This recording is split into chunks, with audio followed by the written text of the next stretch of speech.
भगवत भक्ति के बारे में बताया। उसके बाद धर्म का निरूपण किया गया, धर्म के बारे में बताया। धर्म क्या है, ध्यान से सुनना मेरी माताओं। धर्म के बारे में बताया गया है,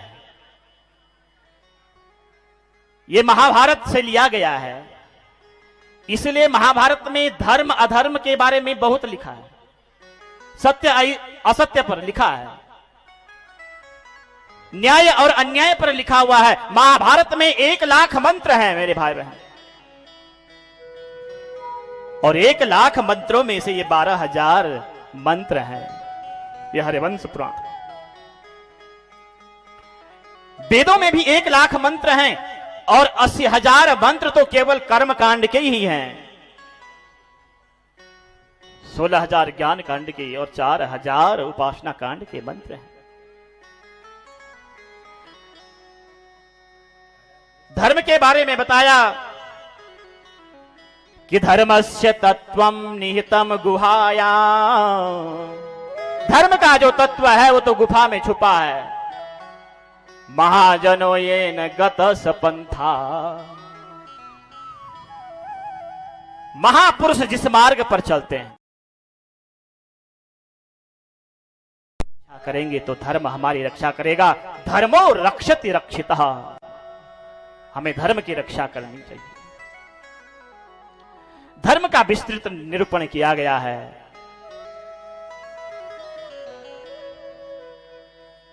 और सबसे बड़ा धर्म क्या है मेरी माताओं, ध्यान से सुनना। सबसे बड़ा धर्म है कि सूर्यताम धर्म सर्वस्वम श्रुत्वा चैव बधार्यता आत्मना प्रतिकूलानि। तुम्हारी वो निंदा करेगा, तुम्हारे पाप धुलते जाएंगे। कि जग में हितवा 3 है, निंदक माई बाप और माई मल धोवे हाथ से और निंदक धोवे पाप। मां बचपन में हमारे गंदगी को साफ करती है हाथ से, मल को साफ करती है हाथ से, और निंदक धोवे पाप, और निंदक हमारे पाप धोता है। इसलिए मेरे भाई बहन मेरी माताओं, निंदा करनी छोड़ दीजिए। क्योंकि आपने कथा श्रवण किया है तो निंदा करनी छोड़ दीजिए, क्योंकि आपको पाप से मुक्त होने के लिए ही ये कथा श्रवण की है आपने।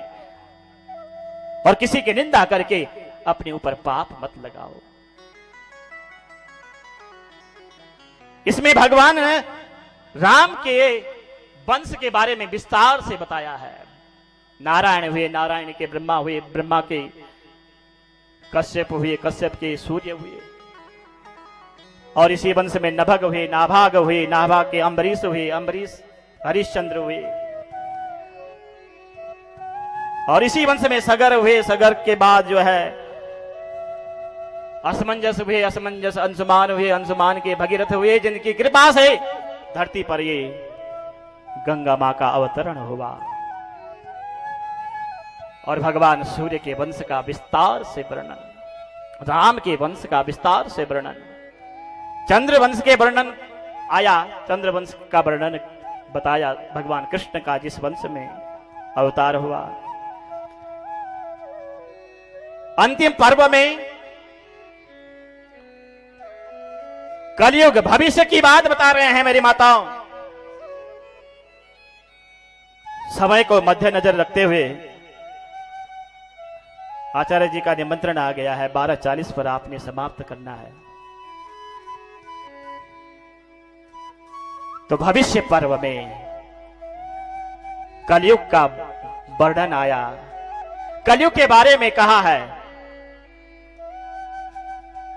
कि किर्यते ध्यायतो विष्णु त्रेतायाम यजतो मखी द्वापरे परिचर्यायाम कलो तद हरि कीर्तना। कलयुग के बारे में बताया है।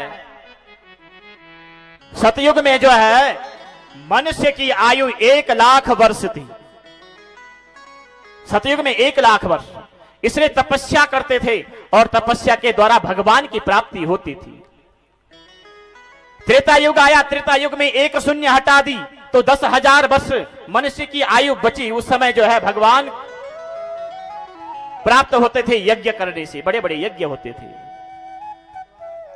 फिर द्वापर आया, 1 शून्य और हटा दी, 1000 वर्ष मनुष्य की आयु बची और मूर्ति पूजा से भगवान की प्राप्ति होती थी। और अब आया कलयुग। कलयुग में मनुष्य की आयु की मात्र 100 वर्ष की बताई है और 100 वर्ष भी कोई कोई बिरले ही जीते हैं। और 100 वर्ष में से 50 वर्ष हमारे सोते सोते निकल जाते हैं, 25 वर्ष हमारा विद्या अध्ययन में निकल जाते हैं, बचे हमारे 25 वर्ष वो हमारे घर गृहस्थी में निकल जाते हैं। तो जैसे आए थे वैसे चले गए। कुछ भगवान का नाम नहीं लिया, कुछ भगवान का जप नहीं किया। और कलयुग में केवल एक आधार है, भगवद नाम संकीर्तन, भगवद नाम। अहरनिश भगवान का नाम लो।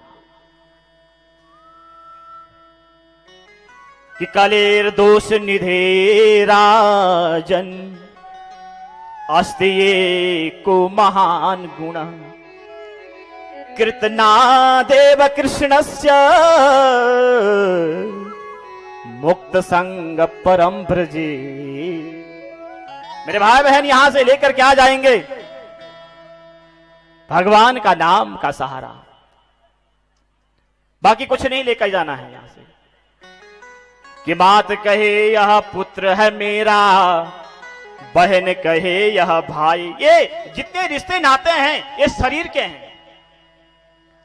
कि मात कहे यह पुत्र है मेरा, बहन कहे यह भाई, और भाई कहे यह भुजा हमारी, नारी कहे नर मेरा।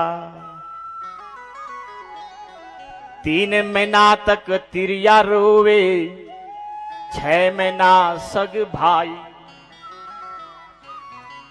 जब जब जीवे माता रोवे, बहन रोवे 10 मासा।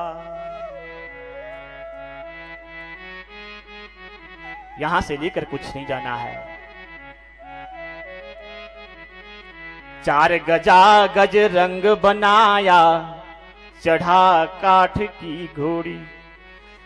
चारों कोने आग लगा दे, फूंक दे जैसे होरी।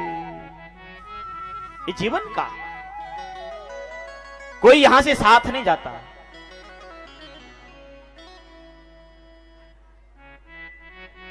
इस जीवन का केवल एक आधार। आइए वाणी को जो है विराम करने से पूर्व